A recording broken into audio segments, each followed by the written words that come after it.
विफलता का मुख्य कारण क्रोध है। क्रोध हमारी सोचने समझने की शक्ति को नष्ट कर देता है। क्रोध में लिया निर्णय कभी भी उचित नहीं है। क्रोध हमारी बुद्धि में भटकाव पैदा करता है।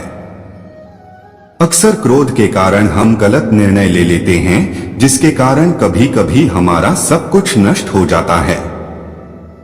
क्रोध व्यक्ति के जीवन में सभी प्रकार की असफलताओं का मूल कारण है। लालच और वासना के अलावा क्रोध ऐसा तीसरा बड़ा कारण है जो हमें नर्क के द्वार की तरफ ले जाता है। क्रोध के कारण आप किसी का बुरा कर पाए या न कर पाए पर आप अपना बुरा यकीनन कर लेते हैं। यदि आप अपने जीवन में सफलता प्राप्त करना चाहते हैं तो मन को शांत रखते हुए क्रोध को दूर करने का प्रयास करना चाहिए। वो करो जिससे मन शांत हो। भगवान कृष्ण कहते हैं, हे अर्जुन, निस्संदेह मन बेचैन है और संयम करना कठिन है, लेकिन यह किसी भी निरंतर जोरदार साधना द्वारा वश में है, जैसे ध्यान, दृढ़ता के साथ और वैराग्य से। मन में उलझन, घबराहट और अशांति नहीं होनी चाहिए। बाहर चाहे कितनी भी बड़ी दुविधा क्यों न हो, यदि आप अंदर से शांत रहते हैं तो आप उस विपरीत परिस्थिति में भी सकारात्मक ऊर्जा महसूस करेंगे और सही निर्णय ले पाएंगे जो वांछित लक्ष्यों को प्राप्त करने में मदद करता है। यदि आपको सफल होना है तो ध्यान एक व्यक्ति को सभी दुखों को दूर करने में मदद कर सकता है। ध्यान के द्वारा आपका मन शांत रहता है। अपनी शक्ति को पहचाने। आपके अंदर एक अद्भुत शक्ति है।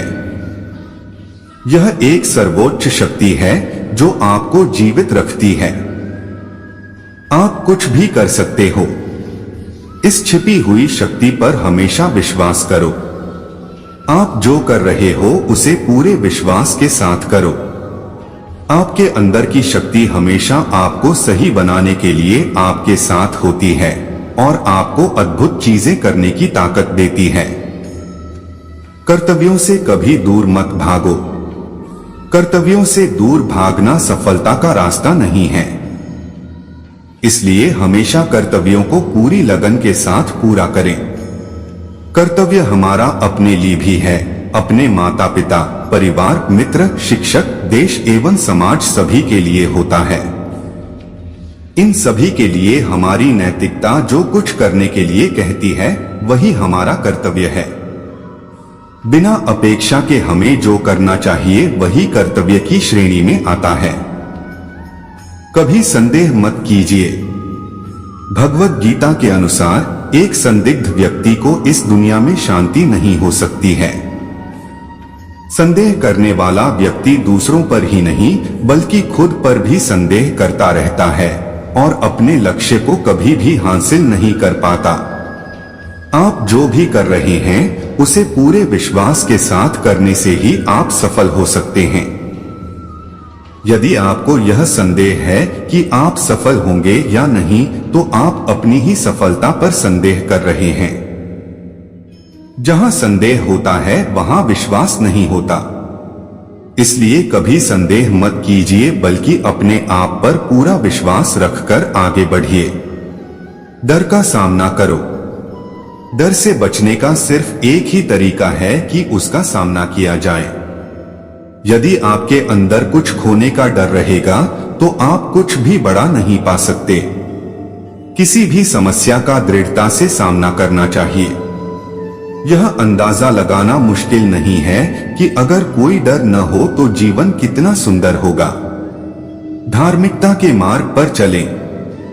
महाभारत में एक स्थिति थी जहां अर्जुन दुविधा में थे और वो कृष्ण से पूछते हैं कि क्या वह अपने ही भाइयों के खिलाफ लड़ने के लिए सही हैं। कृष्ण ने उत्तर दिया कि तुम बुराई से लड़ रहे हो, चाहे वे तुम्हारे भाई ही क्यों न हो, बुराई को नष्ट करना सही है। चाहे जो भी परिस्थिति हो, हमेशा धार्मिकता के मार्ग पर चलो। ध्यान करो और अपनी आत्मा से पूछो कि क्या सही है। आपके अंतरात्मा की आवाज भगवान की आवाज होती है। भगवान की आवाज को अंतरात्मा की आवाज के रूप में सुना जा सकता है और यह केवल तब किया जा सकता है जब हम कुछ समय के लिए शांत मन से ध्यान करते हैं। परिणामों की परवाह मत करें। कर्म करना आपका कर्तव्य है। परिणामों की परवाह मत करें। आप आपके कर्म अपने कर्तव्य को नियंत्रण कर सकते हैं, पर परिणामों पर आपका कोई भी नियंत्रण नहीं है।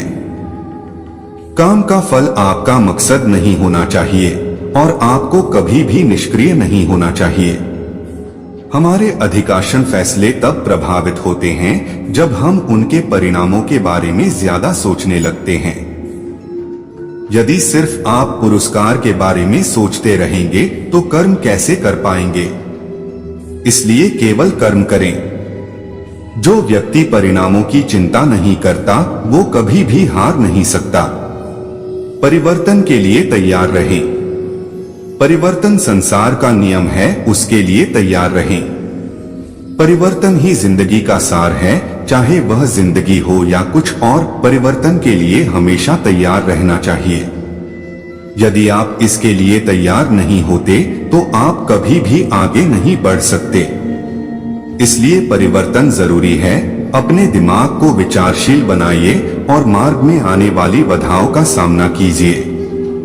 हमें यह जानना जरूरी है कि राहें कहाँ तक जाएंगी तथा कहाँ तक ले जाना है, इसलिए हमेशा विचारशील बनकर रहिए। उच्च मानक निर्धारित करें। जब आप कार्रवाई के अपने पाठ्यक्रम पर फैसला कर लेते हैं तो अपने स्वयं के सफलता के मानकों को निर्धारित करें, अपनी खुद की सफलता को बेंचमार्क करें और फिर नई ऊंचाई बनाएं। सबसे बड़ी उपलब्धि हासिल करने वालों ने खुद को अधिक से अधिक स्तर हासिल करने के लिए प्रेरित किया है। वे खुद से प्रतिस्पर्धा करते हैं और अपने जीवन के सभी क्षेत्रों में सीखना जारी रखते हैं। वे सफलता और विफलता के साथ मिलते हैं लेकिन फिर भी बढ़ते रहते हैं और उनकी यात्राएं हमें प्रेरित करती रहती हैं और हमारे जीवन को प्रकाश देती हैं। हमेशा विनम्र रहें। श्री कृष्ण सारी सृष्टि के स्वामी थे, फिर भी वे विनम्र थे और अपने बड़ों के प्रति सम्मान दिखाते थे, चाहे वह उनके माता पिता हो, शिक्षक हो या उनके निर्धन मित्र सुदामा। वह उन्हें खुश करने के लिए हमेशा उत्सुक रहते थे। इस वजह से लोग हर जगह उसकी मदद करने को तैयार थे। यदि आप सफल होना चाहते हैं तो आपको हमेशा विनम्र रहना होगा। सभी के प्रति सम्मान दिखाना होगा, क्योंकि विनम्रता सारे सद्गुणों की नींव है। कवि प्रेमचंद ने कहा है, जहां नम्रता से काम निकल जाए वहां उग्रता नहीं दिखानी चाहिए। पूर्ण मनुष्य वही है जो पूर्ण होने पर और बड़ा होने पर भी नम्र रहता हो और सेवा में निमग्न रहता हो। हमेशा एक रणनीति बनाकर चलें।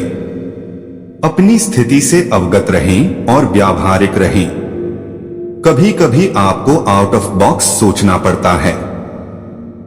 श्री कृष्ण एक महान रणनीतिकार हैं।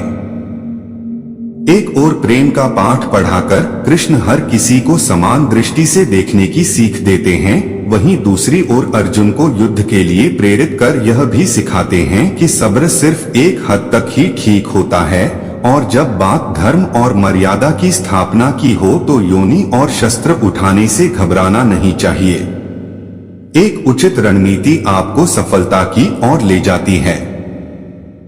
भगवान श्री कृष्ण द्वारा सफलता के 11 महान रहस्य, great success secrets by lord Krishna ने आपको कितना इंस्पायर्ड किया, मोटिवेट किया? कृपया कमेंट कर अवश्य बताएं। आपके किसी भी प्रश्न एवं सुझावों का स्वागत है। शेयर करें, जुड़े रहने के लिए सब्सक्राइब करें। धन्यवाद।